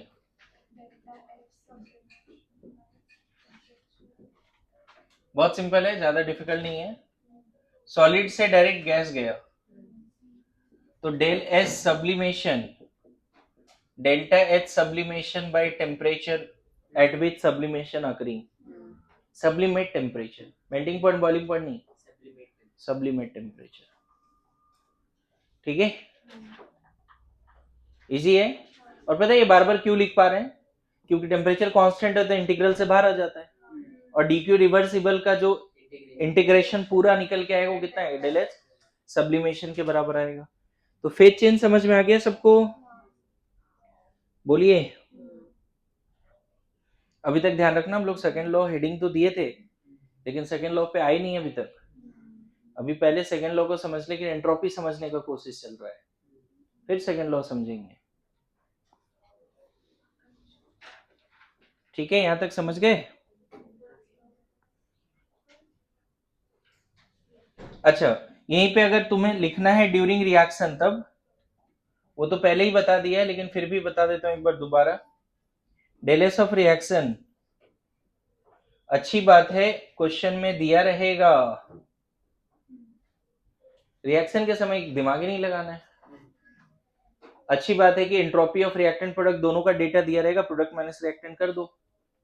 during reaction easy है, ये क्वेश्चन तो तुरंत बनना चाहिए, डेटा दिया आंसर निकालो। प्रोडक्ट और रिएक्टेंट की पर मोल रैंडमनेस दी होगी, फॉर्मूला वो याद करो ना, H2Cl2 and HCl वाले क्वेश्चन, प्रोडक्ट -30 आया था ना उसका, वही क्वेश्चन। तो एक बार दोबारा आ गया कि रिएक्शन के समय कैसे करेंगे, यहां तक समझ गए। नाउ नेक्स्ट फिफ्थ में बता रहा हूं, फिफ्थ में अब मान लो आइडियल गैस है, रिएक्शन नहीं है, आइडियल गैस है ना बच्चे, n मोल गैस है, नो रिएक्शन, और यहाँ कोई प्रोसेस हो रहा है, ध्यान रखना ये इंपॉर्टेंट चल रहा है। आइडियल गैस है, जैसे यहाँ आर्गन है उसी की कंप्रेशन एक्सपेंशन चल रही है ना, रिएक्टिव सिस्टम नहीं है, non reactive compression expansion of ideal gas, n mole gas है। अब बताओ यहाँ पे प्रोसेस का भी तो टाइप होता है ना, यहाँ कैसा कैसा प्रोसेस होगा बताओ? नहीं, वो तो एक्सपेंशन मोड है, लेकिन अगर ये पूरा कांड हम एडियाबेटिक करा लें तो इसमें सबसे पहला क्या हो सकता है? Adiabatic reversible process. तो इस केस में डेल एस 0 बोल दोगे, क्योंकि एडियाबेटिक में हीट एक्सचेंज होता ही नहीं, तो डेल्टा एस क्या बोल दोगे? कोई बोले एडियाबेटिक रिवर्सिबल एक्सपेंशन कंप्रेशन में एंट्रोपी चेंज क्या होगा? बहुत इंपॉर्टेंट है, एडियाबेटिक रिवर्सिबल एक्सपेंशन कंप्रेशन में एंट्रोपी चेंज क्या होगा? एडियाबेटिक रिवर्सिबल एक्सपेंशन कंप्रेशन, कुछ भी हो जाए, एडियाबेटिक रिवर्सिबल एक्सपेंशन हो या कंप्रेशन हो, देखो हमारे दिमाग में ये रहता है कि सर एक्सपेंशन हो रहा है तो बढ़ेगा ही, अरे अभी तक जितना पढ़ा है दिमाग में तो आ जाता है, सर एक्सपेंशन हो रहा है ना तो रैंडमनेस बढ़ेगा। लेकिन अगर वो एडियाबेटिक रिवर्सिबल प्रोसेस है तो नो चेंज, फॉर्मूला से। बहुत इंपॉर्टेंट, जैसे तुमने बताओ ना वर्क डन आइसोकोरिक में 0 लिखा था कि नहीं लिखा था? क्योंकि डेल्टा भी 0 था, याद आ रहा है? उसी तरह से अगर आइडियल गैस का एक्सपेंशन कंप्रेशन कराते हो एडियाबेटिकली रिवर्सिबली तो डेल्टा एस क्या? समझ में आया? सॉल्व भी नहीं करना है, वहां देखो प्रोसेस में लिखा है एडियाबेटिक रिवर्सिबल एक्सपेंशन या एडियाबेटिक रिवर्सिबल कंप्रेशन, क्या बोल दोगे? रैंडमनेस पे क्या बातें करोगे? Delta S 0। अब मुझे चलो दूसरा क्वेश्चन करके बताओ, आइसोकोरिक प्रोसेस में क्या बोलोगे? चलो जल्दी लिखो।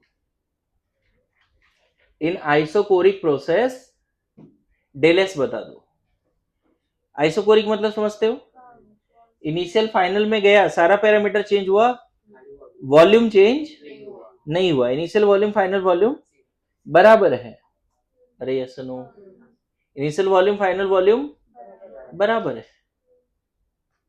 बोलो आ रहा है समझ में? पक्का? तो आइसोकोरिक प्रोसेस में डेल एस क्या होगा? आइसोकोरिक प्रोसेस भी किसका, रिएक्टिव या non reactive? Non reactive ideal gas, ठीक है।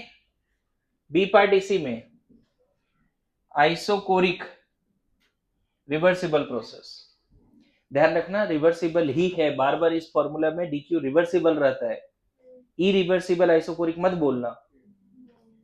वॉल्यूम फिक्स है, अनस्लोली हीट कर रहे हैं, वॉल्यूम फिक्स है, स्लोली हीट कर रहे हैं, रैंडमनेस बढ़ेगा क्योंकि टेम्परेचर बढ़ेगी।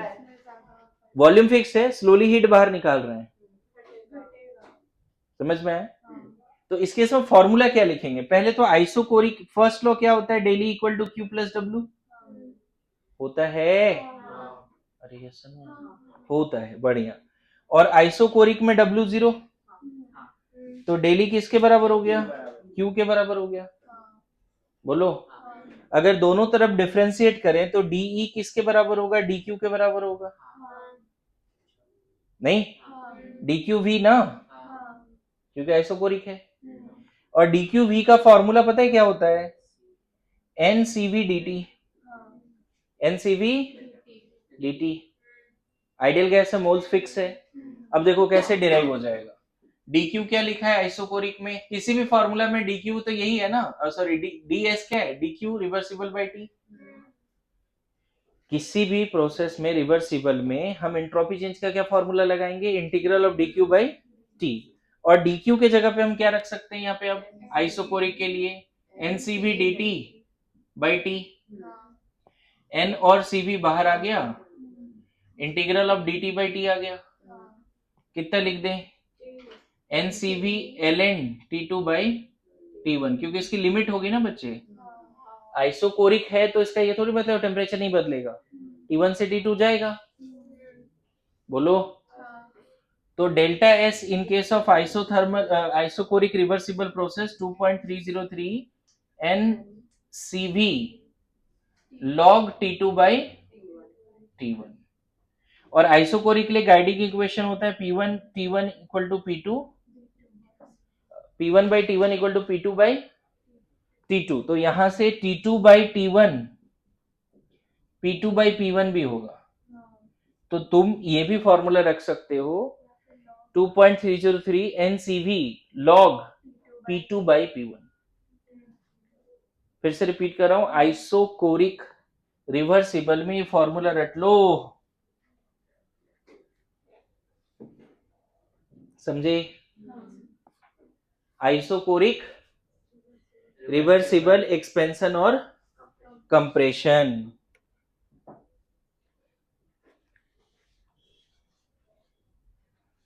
आइसोकोरिक रिवर्सिबल एक्सपेंशन और कंप्रेशन।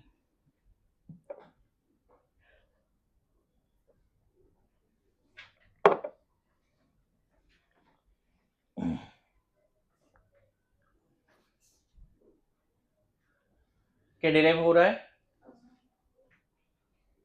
नहीं लग रहा है पीछे जो पढ़ा है उससे रिलेटेड है? आइसोबेरिक रिवर्सिबल प्रोसेस, चलो बताओ। आइसोबेरिक रिवर्सिबल में entropy change of ideal gas, मतलब कंप्रेशन एक्सपेंशन तो हो रहा है बट प्रेशर क्या है? देखो ऐसा हो सकता है बच्चे कि एक पिस्टन लगा हुआ है और बाहर का प्रेशर कांस्टेंट कर दो, ठीक है? तो प्रोसेस के बाद कंप्रेशन एक्सपेंशन हो गया तो भी क्या होगा? This is called isobaric process.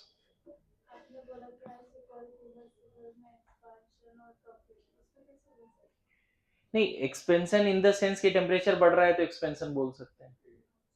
Volume मतलब एक्सपेंशन वर्ड यूज करना सही नहीं है, लेकिन मैंने यहाँ एक्सपेंशन कंप्रेशन लिखा भी नहीं, आइसोकोरिक रिवर्सिबल प्रोसेस लिखा। तो आइसोकोरिक रिवर्सिबल प्रोसेस में भी एंट्रोपी बढ़ सकता है और घट सकता है। इट डजंट मीन कि वहां वॉल्यूम बढ़ रहा है या घट रहा है, टेम्परेचर ड्राइविंग फोर्स है। मुझे बताओ पहले तो how to realise isochoric process, sorry isobaric process. अगर कोई बोले आइसोकोरिक प्रोसेस डिजाइन करो तो वॉल्यूम फिक्स कर दो, रिजिड बाउंड्री कर दो। लेकिन कोई बोले आइसोबेरिक प्रोसेस डिजाइन करो, पिस्टन चाहिए और एक्सटर्नल प्रेशर कांस्टेंट कर दो। मान लो एक्सटर्नल प्रेशर कांस्टेंट है, ठीक है, और यहां से हीट बाहर निकालते हैं तो धीरे धीरे अंदर की मॉलिक्यूल का स्पीड कम होगा, अंदर की प्रेशर कम होगी। लेकिन जैसे प्रेशर कम होगा वॉल्यूम कम होगा। अंदर की प्रेशर हमेशा किसके बराबर होगा? वॉल्यूम धीरे धीरे कम हो रहा है सच दैट प्रेशर को चेंज नहीं होने दे। आपको पता है ना कि प्रेशर को कांस्टेंट रखना है, P इक्वल टू nRT होता है ना। ये और ये फिक्स्ड है, राइट, क्योंकि आइडियल गैस है, मोल फिक्स है और प्रेशर भी। तो ये दोनों पैरामीटर मैनेज करेगा ना, वॉल्यूम और टेम्परेचर आपस में मैनेज करेगा सच दैट सिस्टम की प्रेशर बदलने, हमेशा सिस्टम की प्रेशर किसके बराबर होगी? P external. पॉसिबल है। तो अगर आइसोकोरिक रिवर्सिबल प्रोसेस है, यहां तो एक्सपेंशन कंप्रेशन भी बोल सकते हैं अस्तिफा, बोलो। आइसोबेरिक में आइसोबेरिक रिवर्सिबल एक्सपेंशन कंप्रेशन बोल सकते हैं कि नहीं? अगर आइसोबेरिक है तो वॉल्यूम चेंज हो सकता है। तो इस केस में भी फॉर्मूला तो हम डेल्टा एस का क्या लिखेंगे? dq reversible by t। मजेदार बात है यहाँ dq का जगह पे ncp dt रख सकते हैं क्योंकि प्रेशर कांस्टेंट। तो फाइनल फॉर्मूला जो सॉल्व करके आएगा लिख देता हूं, 2.303 log ncp log t2 by t1। या फिर यहां गाइडिंग इक्वेशन क्या होता है? v1 by t1 is v2 by t2। तो यहां से t2 by t1 V2/V1 भी रख सकते हो। तो अगर आपको आइसोबेरिक रिवर्सिबल प्रोसेस में बोलता है 5 लीटर से 10 लीटर गया तो डेल एस बताइए। 5 लीटर से 10 लीटर गया तो डेल एस बताइए। तो यहाँ 10 यहाँ 5 रख दो, जो गैस है उसका सी भी रख दो, सीपी लिखा है था ना एक सीपी का टेबल, जो गैस है उसका सीपी रखना, कितने मोल गैस है वो भी रखो, डायरेक्ट फॉर्मूला लगा सकते हैं। बोलो, डायरेक्ट फॉर्मूला लगा सकते हैं।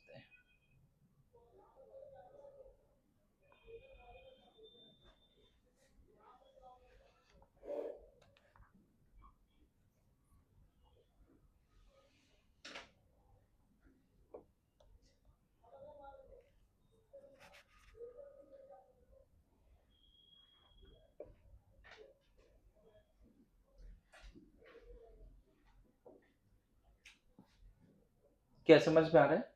DQ इन आइसो बेरिक क्या होता था? NCV DT। कोई बताए? हीट वाला जो चैप्टर टॉपिक पढ़ा है ना, वर्क के बाद हीट पढ़ाया, वहां पे देखना आइसोबेरिक में DQ का या Q का फॉर्मूला लिखाया था NCP डेल्टा T।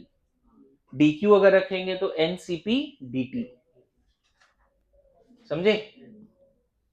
चलो एक और प्रोसेस बचा है, कौन सा? आइसोथर्मल। पहले डियाबेटिक था, आइसोकोरिक, आइसोबेरिक, अब क्या बचा है? आइसोथर्मल। बताओ आइडियल गैस को आइसोथर्मली एक्सपेंड या कंप्रेस कर रहे हैं। अभी ये पॉइंट लिखा है था, याद करो। T कांस्टेंट है, वॉल्यूम बढ़ा देते एंट्रोपी बढ़ेगी, वॉल्यूम बढ़ाना प्रेशर कम करना, सेम बातें लिखाया था ना। अब मैं एग्जैक्ट कैलकुलेट करना चाहता हूं कि किस अंदाज में बढ़ेगी घटेगी। क्या कोई कर पाएगा क्लास में? Just think of isothermal reversible expansion as well as compression. Isothermal reversible expansion as well as compression. करे बात?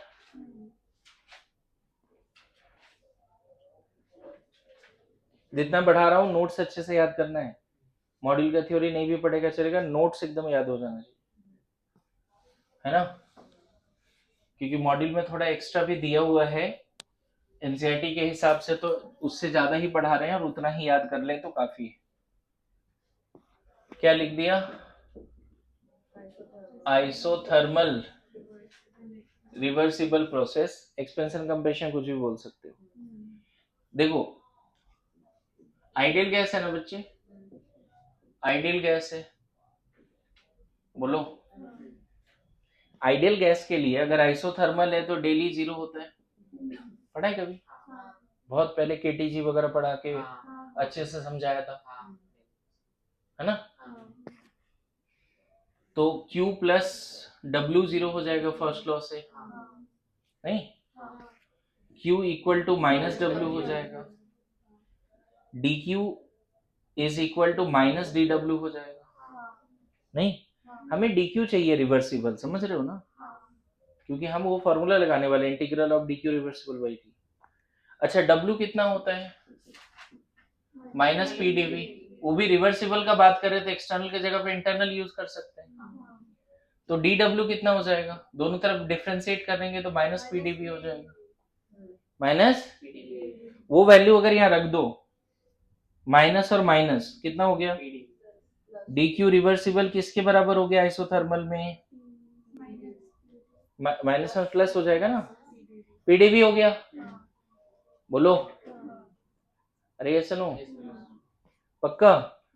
आइडियल गैस के लिए P के जगह पे क्या रख सकते हैं? nRT/V। बोलो, आइडियल गैस के लिए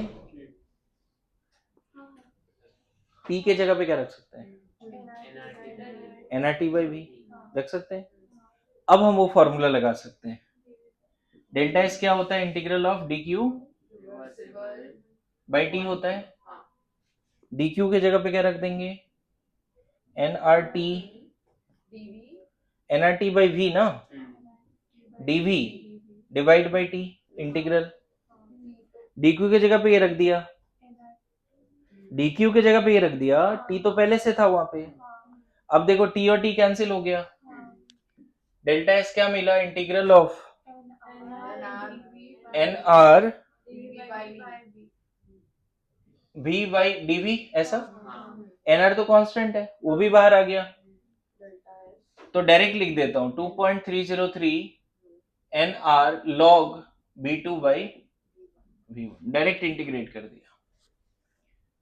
पता है आपको याद है, पता है ये वर्क डन का फॉर्मूला हुआ करता था आइसोथर्मल रिवर्सिबल प्रोसेस में नेगेटिव साइन के साथ, इतना इंटीग्रेट नहीं करते तो भी चल जाता। कैसे, ये वाला बताओ, आइसोथर्मल में वर्क डन क्या होता था, उधर याद कर, -2.303 एन आर लॉग एनआरटी, हाँ यहाँ पे टी भी था, NRT log V2 by V1, ये फॉर्मूला होता था, और माइनस सामने है, तो Q किसके बराबर आ गया, 2.303 NRT log V2 by V1।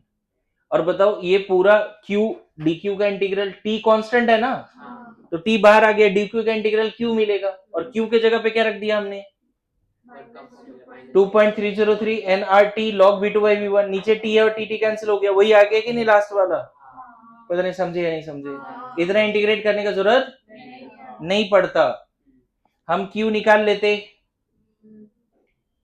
बोलो। अच्छा पहले इसको लिखो, इसको दोबारा समझा देता हूँ, पहले इसको लिखो। फाइनल यहाँ पे गाइडिंग इक्वेशन होता है बच्चे P1 V1 equal to P2 V2, तो V2 by V1 P1 by P2, एक फॉर्मूला और लिख लेना, बॉयल्स लॉ का गाइडिंग इक्वेशन, डन। देखो एक तरीका और क्या था, सेकेंड मेथड, यहां तक तो लिख सकता है आइसोथर्मल में, और W की जगह पे क्या रख सकते हैं, -2.303, इसका डेरिवेशन आगे देख लेना, nRT log V2 by V1, समझे, तो कितना हो जाएगा, +2.303 nRT log V2 by V1, बोलो ये कर ले। अब मुझे बताओ कि रैंडमनेस हमने क्या लिखा है यहाँ पे, रैंडमनेस क्या लिखा है बताओ, नहीं डेल्टा एस का फॉर्मूला क्या है, dq रिवर्सिबल बाई टी है, आइसोथर्मल है तो टी बाहर निकाल लें, और dq रिवर्सिबल का इंटीग्रेशन q हो जाएगा, तो q बाई टी बोल दें, और q के जगह पे ये रख सकते हैं, q के जगह पे वो रख दो 2.303 nRT log V2 by V1 by T, cut हो जाएगा, तो डेल्टा एस आइसोथर्मल में क्या हो गया, 2.303, NR log V2 by V1, समझे, हो गया। देखो अगर वो नहीं याद रखना तो ये याद रखो, आइसोथर्मल में पहले delta T zero, del E zero बोल दो, Q प्लस डब्ल्यू जीरो हो गया फर्स्ट लॉ से, Q equal to minus W हो गया, और आइसोथर्मल रिवर्सिबल में W का फॉर्मूला उधर देखना डिराइव किया है, ये आ जाता है, Q मिल गया। अब हमें पता है डेल्टा एस किसी भी प्रोसेस के लिए dq integral of dq by T होता है, अगर प्रोसेस आइसोथर्मल है तो t बाहर आ जाएगा इंटीग्रल साइन से, dq का इंटीग्रेशन q होगा q बाई टी, q कितना है फर्स्ट लॉ से निकाल दिया, देख रहे हो ये ज्यादा आसान है ना, ये इसलिए आसान है क्योंकि ये वाला डेरिवेशन वर्क डन में किया हुआ है ऑलरेडी, ये भी डिराइव करके आया था, ऐसे नहीं आया था, एक बार उसका डेरिवेशन देखना, आइसोथर्मल रिवर्सिबल एक्सपेंशन कंप्रेशन और वर्क डन का डेरिवेशन कराया वहां पे, फिर बाद में बोला एज ए स्टैंडर्ड रिजल्ट याद रखो, और जब वर्क पढ़ा रहा था देखो तो डेट का फर्स्ट डेट देखो तो क्या है,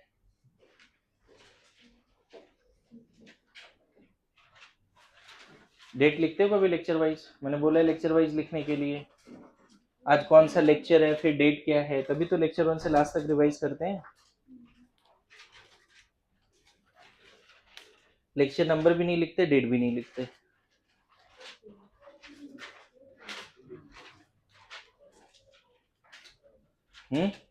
किसी ने नहीं लिखा ना लेक्चर नंबर एंड डेट, नहीं वो मैं समझ गया, मैंने प्लेलिस्ट में इसको लेक्चर 13 पार्ट 2 रखा है ऐसा कुछ, या लेक्चर 12 पार्ट 2, पार्ट 1 पार्ट 2 करके किया है ना, नहीं, मैं ये बता रहा हूँ कब थर्मोडायनेमिक्स शुरू हुआ था, उसका लेक्चर वो क्या है?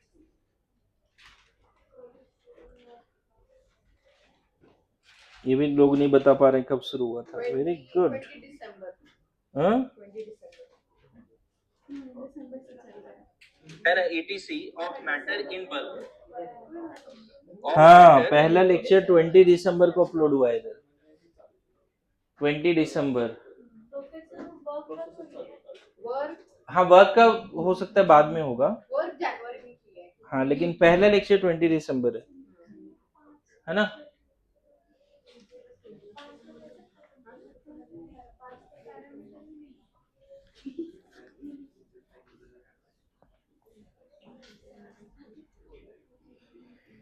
लिखो, this is all about entropy change of system.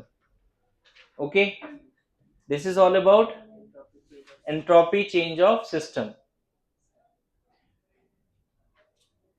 थोड़ा बहुत आइडिया लग रहा है एंट्रोपी क्या है? स्पॉन्टेनियस प्रोसेस से स्टार्ट हुआ था और for process to be spontaneous नई नई बातें सामने आने लगी।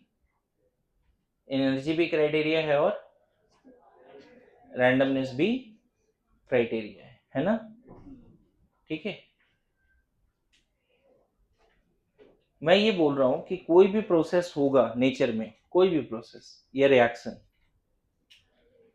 तो बोला जाता है कि सिस्टम की रैंडमनेस में चेंज आएगी, लेकिन at the same time surrounding का भी रैंडमनेस में चेंज आएगा। मेरी बात समझ रहे हो? जैसे आइस मेल्ट हो गया, एक डब्बे में आइस है, ठीक है, और ये थोड़ी देर के बाद वाटर बन गया, तो ये सिस्टम, ये नया डब्बा नहीं है ना, उसी डब्बे में पानी आ गया, नया डब्बा नहीं है, उसी में पानी आ गया। अरे सुनो, तो इस प्रोसेस में डेल एच सिस्टम के बारे में अभी बात किया हमने, del H system delta H fusion by T, लेकिन इस प्रोसेस में इस कमरे की एंट्रोपी भी बदली, यूनिवर्स की भी एंट्रोपी बदली। मेरी बात समझ रहे हो? मतलब हम बोलते हैं कि किसी भी प्रोसेस में फॉर एनी प्रोसेस और रिएक्शन डेल एच सिस्टम का भी बात करेंगे, इनफैक्ट बात क्या करेंगे, इसकी बात खत्म हो गई अभी, और डेल एच सराउंडिंग की भी बात करेंगे। किसी भी प्रोसेस और रिएक्शन में सिस्टम की रैंडमनेस बढ़ भी सकती है, घट भी सकती है, हमने देखा, और सराउंडिंग की भी रैंडमनेस बढ़ सकती है या घट सकती है। इन दोनों का समेशन कहलाता है del S total, that is del S of system plus del S of surrounding. बहुत इंपॉर्टेंट है, हम लोग सेकेंड लॉ की तरफ जा रहे हैं अभी। एंट्रोपी इतना समझ में आ गया कि अब हम सेकेंड लॉ की तरफ जा सकते हैं। समझ में आ रहा है? अब एक बात ध्यान रखना कि तुम कुछ कर रहे हो, अभी जैसे एक्सप्लेन किया था, फिर से एक बार बता दो, तुम कुछ कर रहे हो तो तुम्हारी रैंडमनेस बढ़ेगी घटेगी, कुछ हो सकता है तुम्हारे साथ, ठीक है, बट उसका इम्पैक्ट सराउंडिंग को पड़ता है। हम ऐसे नहीं बोल सकते कि सिर्फ मेरे रैंडमनेस में चेंज आया, दूसरे को कोई फर्क नहीं पड़ा।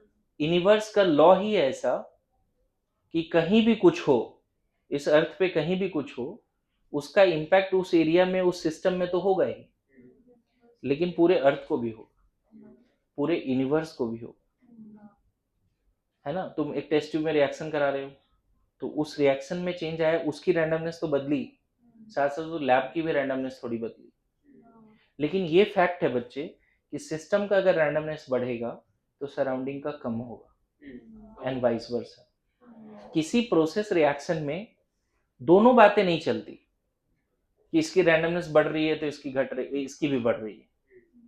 सिस्टम का बढ़ेगा तो सराउंडिंग का कम होगा, एंड वाइस वर्सा। एंड दोनों का समेशन क्या कहलाता है? Del S total.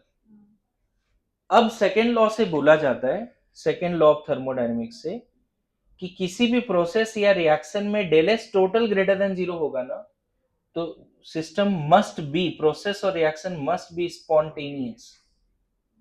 यही है सेकंड लॉ। कोई अगर बोले सेकंड लॉ का स्टेटमेंट बताइए, तो ये लाइन लिख के आ सकते हो, फॉर एनी प्रोसेस और reaction del S total must be greater than Zero. Zero, del S total must be greater than Zero. Zero, है ना? Hmm. Del S total must be greater than Zero. Zero, ये होता है second law. कोई अगर पूछ दे, अब देखो तुम जैसे पूछ रही थी ना बच्चे कि सर क्राइटेरिया फॉर स्पॉन्टेनिटी क्या होगा, अगर रैंडमनेस सिस्टम का बढ़ेगा तो क्या वो रैंडम होगा, स्पॉन्टेनियस होगा? ये नहीं बोलना, डायरेक्ट बोलना कि किसी भी प्रोसेस या रिएक्शन, किसी भी कांड में, कोई भी कांड कर रहे हैं, हो रहा है, उससे टोटल रैंडमनेस बढ़ गया तो वो प्रोसेस या reaction must be spontaneous, total randomness बढ़ना चाहिए। That is second law. कोई अगर पूछ दे कि सेकेंड लॉ क्या है और फर्स्ट लॉ क्या है, तो first law is all about conservation of energy.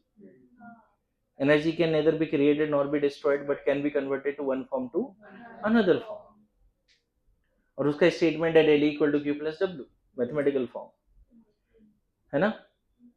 Del S second law ना deals with the direction of flow of energy. कोई बोले फर्स्ट लॉ क्या बताता है, फर्स्ट लॉ बताता है एनर्जी एक फॉर्म से दूसरे फॉर्म में कन्वर्ट हो जाएगा, ये फर्स्ट लॉ बताता है।